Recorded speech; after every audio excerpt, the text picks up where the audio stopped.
Lahlise abaningi ithemba uyinyanga eyaziwa kakhulu ke endaweni yase-Eastern Cape ke ephawula ke ngesimo sosisi otrendile enkundleni zokuxhumana ke wasemtubatuba onesimo sokugula okungajwayelekile. Nantu udaba ngicela uyizwe khona la kusiqiniseko SA Media, ungakhohlwa ukusubscribe ke uphinde ulike lama video. Nantu udaba awulithokozele.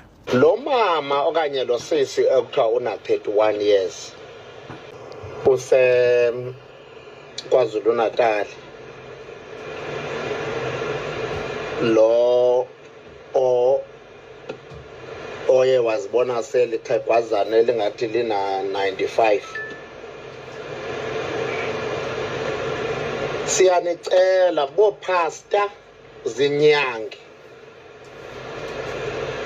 sicela ningaxokisa abantu, nithathe chance nizame ukurobha nokumaketha, nizenze ngathi niyayazi uba ningayilungisa ngantoni la disorder eyenzeka pha. If awunasikolo njengam,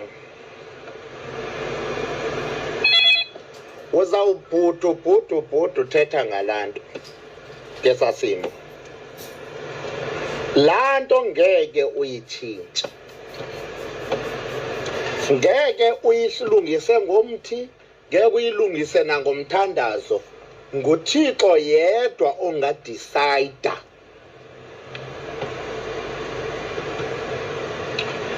La syndrome ekulasisi siyayazi thina esayenza ibiology. Yiwena syndrome leya, yiwena syndrome sibiza kanjalo. Iwena syndrome yenza i-disorder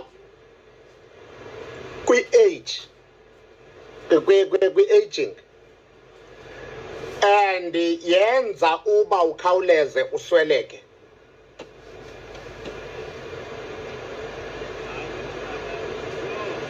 Uba ikwenzanga uba ukhawuleze usweleke,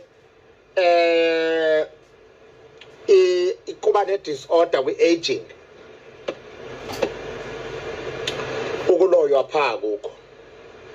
Ndifunguma alikabikho iloyo elawuze litshintshe i-age yomntu limenze abe lixhegwazana, olixhegwazana enziwe abe mncane, masithi una 85 years aloywe kusesena 7 years, ebonakala njengomntana ona 7 years.